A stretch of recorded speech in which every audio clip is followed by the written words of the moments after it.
want to start with a question. What would you do? Anything in life, what would you do if you knew you couldn't fail? Seriously, think about that for a second. Let that soak in. And I could rephrase it this way. What would you do, or what would you want to be true of your life that isn't true right now? And you can come up with lots of different reasons, just like me. You could say, if I knew I couldn't fail, I'd play the lottery because I knew I would just win all the time, right? Like, I'm not talking about that. I'm talking about more like things that if you say, like, if I actually tried and I knew I couldn't fail, what would I do? And the immediate follow-up, you guys are really smart, so you're already there. The immediate follow-up question is what? It's what's keeping me.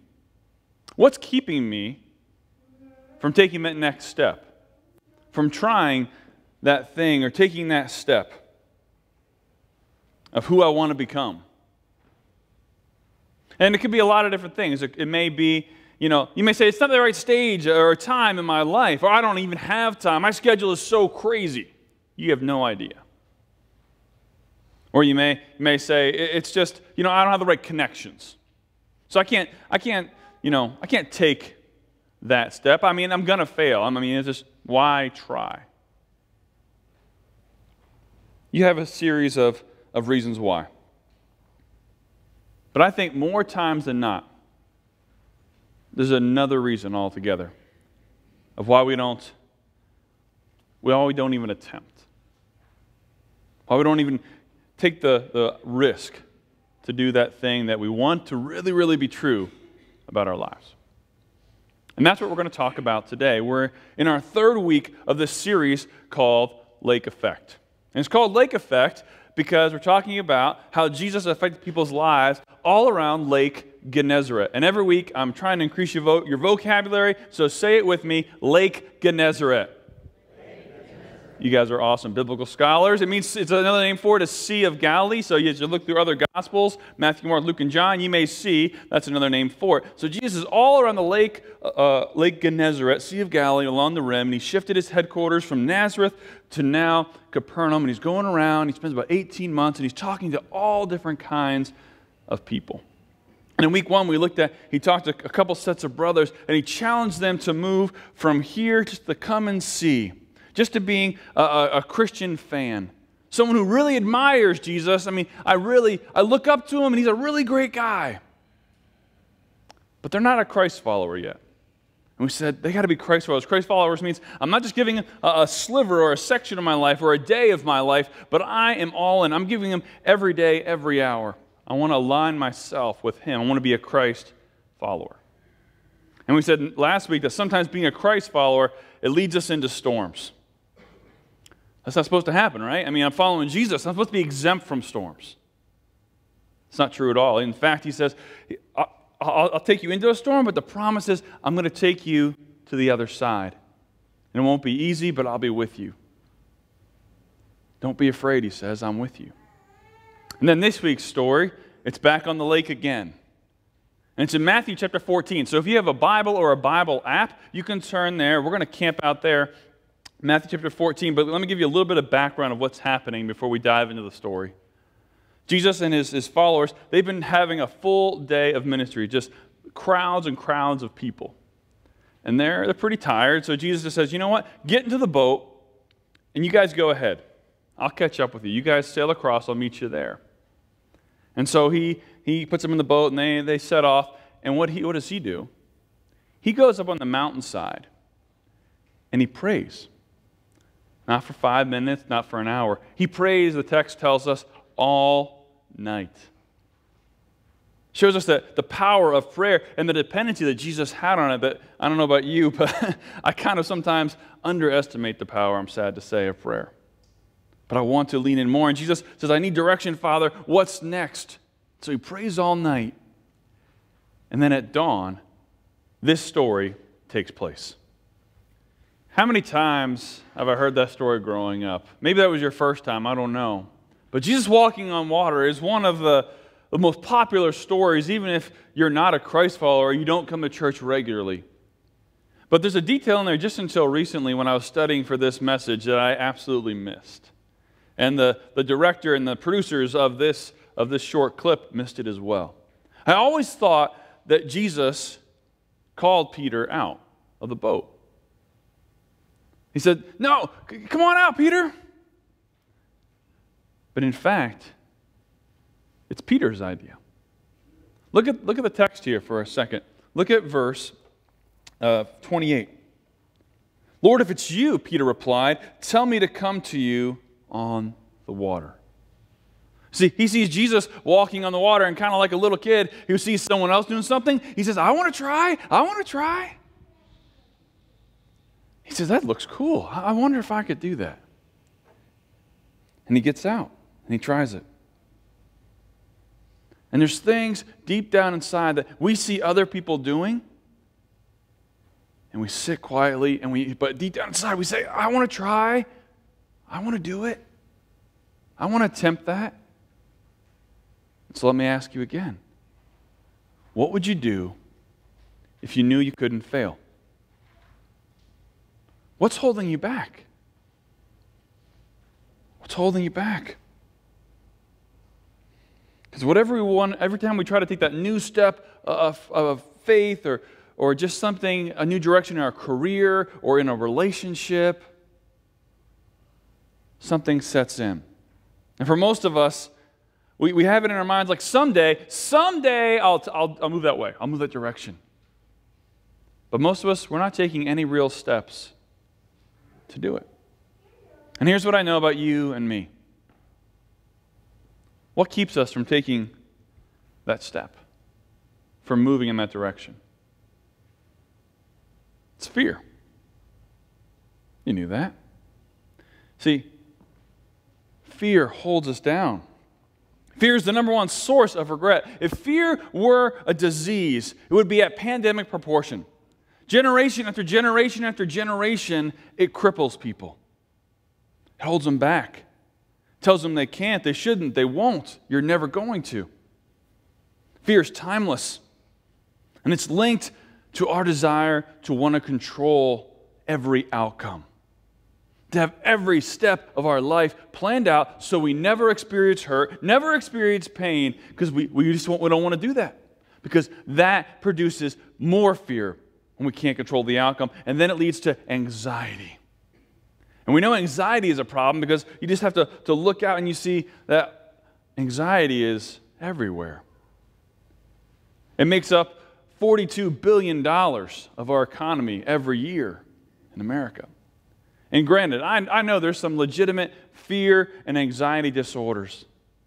But friends, I want to challenge us today not to just run to the quick fix first. Not to just run to a pill, run to something that will just make us numb and kind of ease the pain a little bit. But instead, I want to challenge us to lean in and do something hard. I want us to take that fear, that anxiety, and I want you to ask Jesus about it. It's one of the hardest things I do in my life. And I'm actually kind of scared to do it in my life because I'm afraid that when I do that, I'm afraid what I'm really going to find out. You ever been there? You're like, I don't want to really ask him about it because I know the answer. But deep down inside, we need, and we know it, we know we need to face that fear. We know we need to talk to God about that. So here's what I want us to think about. Here's what I want to challenge you on when thinking about fear.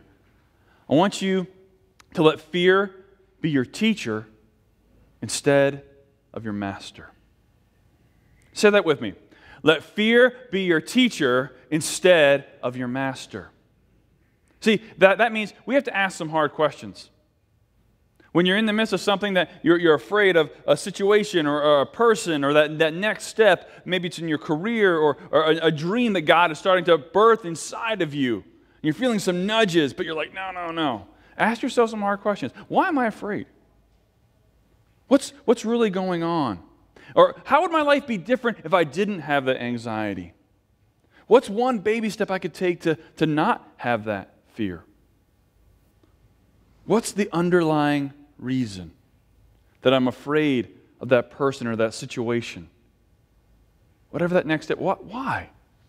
If you allow fear to be your teacher instead of your master, you're going to start to experience some new levels of freedom. And see, all of this, it's the primary language of fear. Here's the problem with fear. God doesn't speak it. Did you know that? God's not fluent in fear. It's a language He does not know. In fact, His Word is full of counter fear, of encouragement, of power. In 1 John, he says that my love, my perfect love, my very presence, it actually drives out, or some translations say eradicates fear. It's a picture of throwing it out. And fear gets chased away. Isn't that awesome? It's good news. Or how about in 2 Timothy, he says that God's not given us a spirit of fear, but of power, love, self-control, or some say self-discipline. See, God doesn't speak fear. He's not fluent in it. And neither should we be fluent in it. And so when we think about these guys in the boat, yes, there's 12 guys, and one of them walks on water. Here's the thing. We probably think that Peter is the only one who's not afraid. It's not true. They're all afraid. They're all terrified. The difference is that one water walker, he had the faith to move past the fear. Do you want to know? Do you want to know how to have the faith to move past what's holding you back? Do you want to know? There we go. Glad you asked. Let's go back to that passage, verse 28, verse 28 and 29. Look how Peter starts. In the face of fear, he does something simple. He actually says these words out loud. He says it out loud. That's the first little piece to having faith to get past our fear. We have to say it out loud. It just says, he just simply said, Lord, if it's you. He threw it out there, and he just said it out loud. Tell me to come to you. And Jesus answers him, yeah, come on. See, saying it out loud is the first thing that begins to get the steps of faith, kind of gets the wheels going. It starts making it real when we say it out loud. So let me ask you a simple question. Is there something that you need to just say out loud to make it real? Some decision, something that's been holding you back? Or maybe it's just a dream where you thought, I could never do that? Say it out loud. Take a lesson from Peter. When you say it out loud, it starts making it real. And so maybe you need to say it to your spouse or to another close friend or maybe to your small group. And you don't have to have it all wordsmithed and polished and some clever vision statement. You just need to throw it out there. Say it out loud. It helps you take that first step of moving past fear. Has anyone had some failed relationships ever? Two hands? Yeah.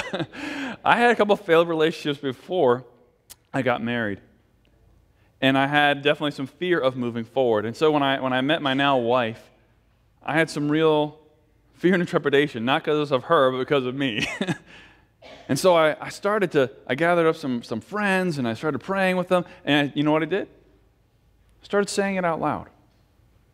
And as we prayed and we dug into God's Word together, I started saying it out loud more and more, and then over time, God used that to confirm.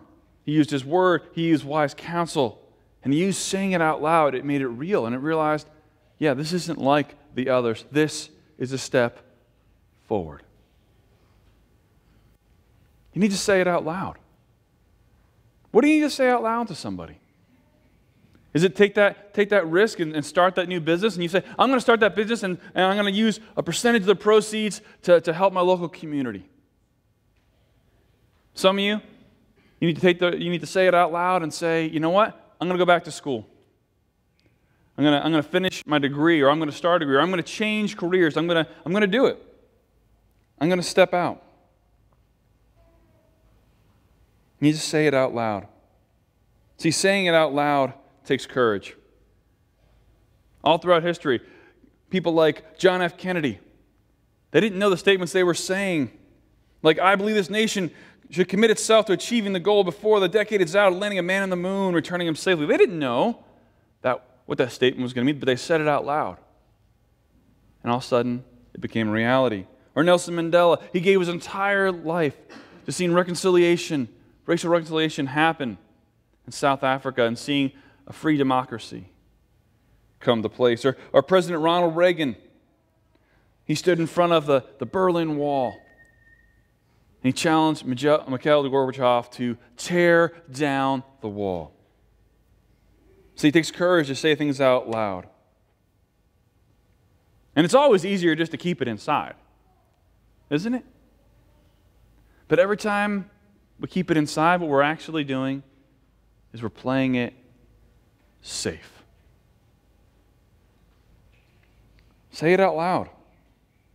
Say it out loud that, you know what, I'm going to coach some kids and I'm going to model what it means to be a Christ follower. Say it out loud and apply for the job. If you don't apply for the job, you're definitely not going to get the job. But if you apply for it, you at least have a chance. Some of you need to actually get up the courage and you need to ask her out. And then actually pay for her dinner too, okay? Say it out loud. And then you hear something that maybe you don't hear very often. You hear God say something back.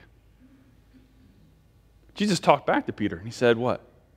Yeah, come on. And maybe the reason you don't hear God say things like that to you is because you haven't said it out loud. You haven't taken that first step of risk. See, if you want to have deeper faith, say it out loud. And then Peter does the next thing. Literally, the next step is he gets out of the boat. That's how you have the second step to having faith to get past your fear. He gets down on the boat. He walks on water. He goes toward Jesus. Because there's two kinds of people when it comes to faith. There's those in the boat and there's those outside the boat. Seems obvious. But those in the boat, they kind of think like this. You know, nothing's ever going to change. Why even try? I'm just going to probably fail anyway. And it's not that people inside the boat, it's not that they don't want to move, it's not that they don't want to change, it's just they won't because they're still in the boat. But you see, people that walk on water, they get out of the boat. They step out when others are stepping in. And taking that step of faith, literally taking that step, is incredibly hard. And it looks something even like this. If you're under 30, you're like, who was that guy? That's Indiana Jones, okay? I love that clip, though. It's such a great picture. One of the families here in our church, Andy and Janelle, they really remind me of people that made the jump from being boat people, playing it safe, to getting out of the boat and being water walkers. Here's their story. They wrote this. Looking back, God has been stretching our hearts for at least a couple of years before we became an adoptive family. We were in a young adult small group where we had begun discussing living missional lifestyles on a regular basis. And we had lots of service projects and events, but we were increasingly aware at the same time that our lives still felt very safe. Then all of a sudden, there was a boy named Jimmy. He was in Andy's 4th grade class. And he had a story full of hurt, hardship, and not belonging. He was right there. He was placed right there in the middle of our lives, right when he needed somebody.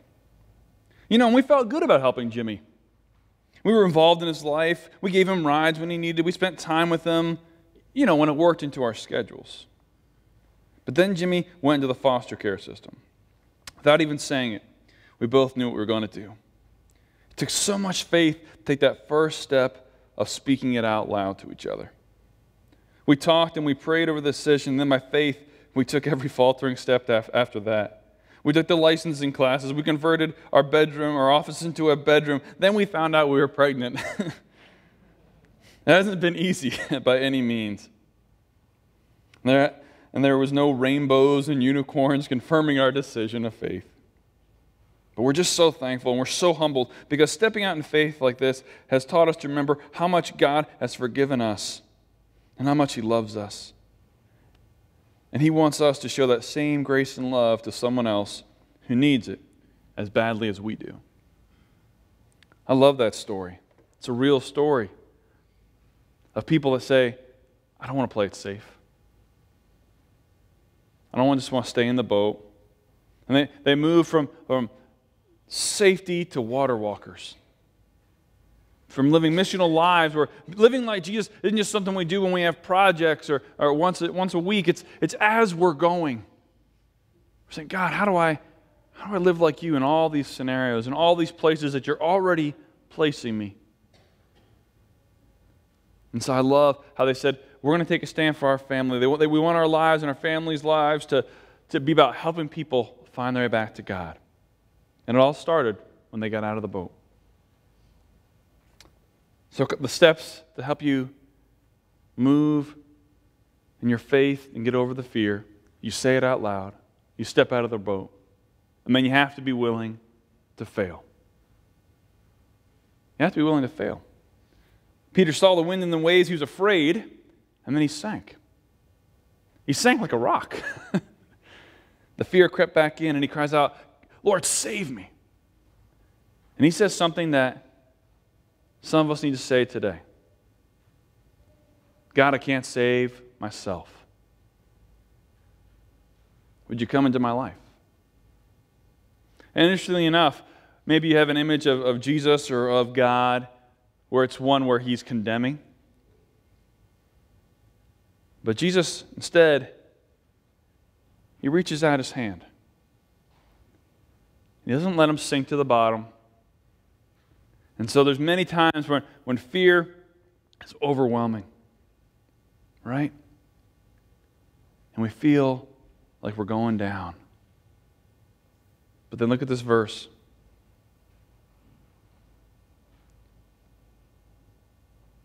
It says, immediately Jesus reached out his hand and he caught him. Simple. Jesus reached out his hand and he caught him. So don't be fooled. When you're taking a risk, don't think it's going to be easy. It's okay to fail.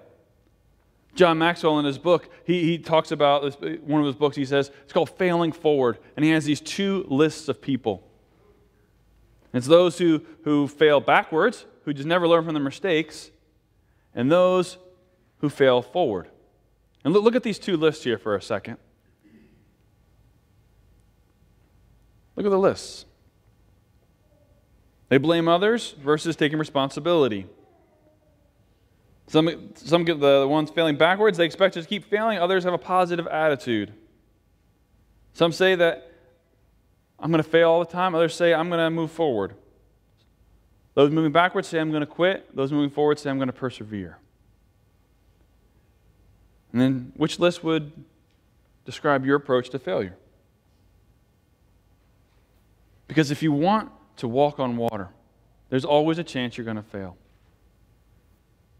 But there's also a chance you're going to walk on water. And so if you're going to try to rebuild, if your dream and the thing that God's placing in your heart and life is to rebuild a strained relationship, don't think there's going to be a ticker-tape parade and just welcome with open arms and that son or daughter or spouse is just going to be like, oh, good, finally. I mean, you may get that, but you're probably going to get more of this. They're going to push you back.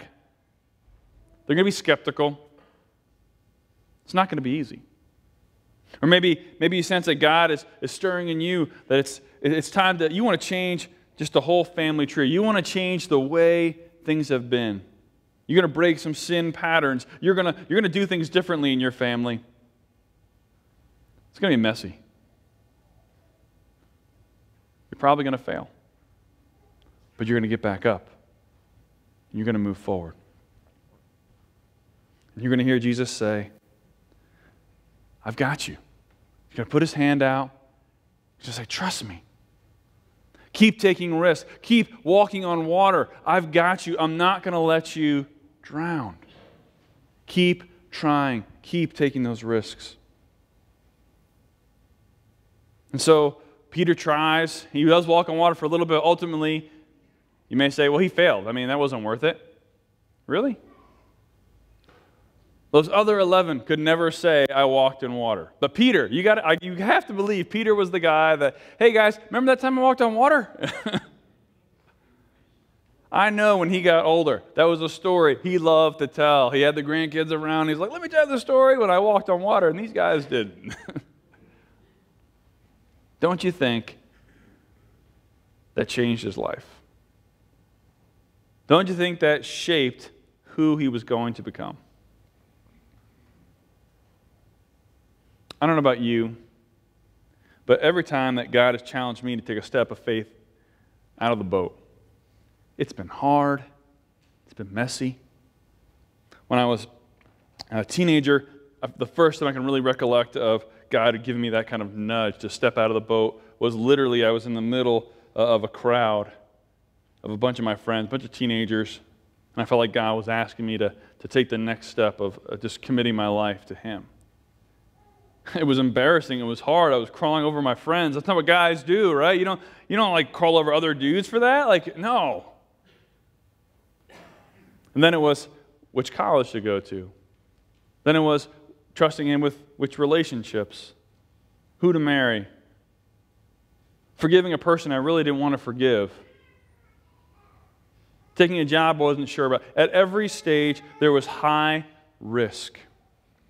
But just like Peter, see, his walking in water is full of danger. But the risk is worth it because he knows who he's walking toward. Do you know who you're walking toward?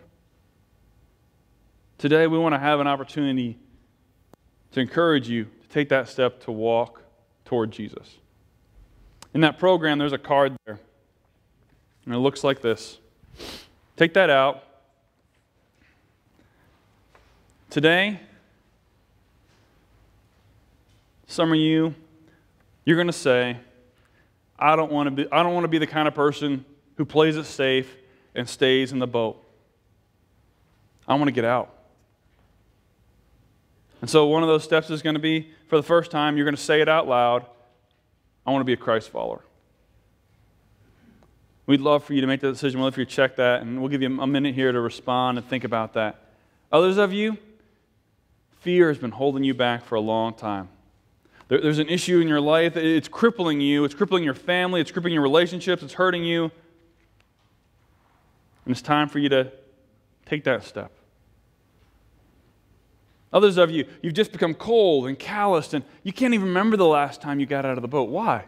Allow that fear to be your teacher, not your master. Why is it that you won't respond? Why is it that you're not willing to take that step?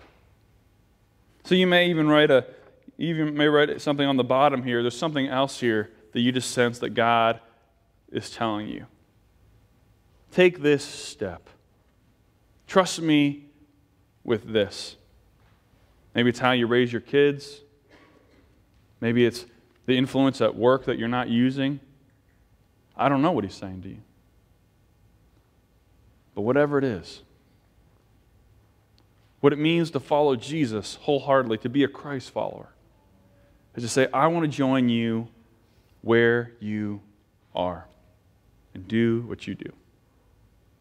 Let's pray together. Father, would you give us courage to respond to your leading and your nudgings, Jesus? Whatever it is you're saying to us in these moments, God, we submit ourselves back to you. Help us respond. In your name, amen.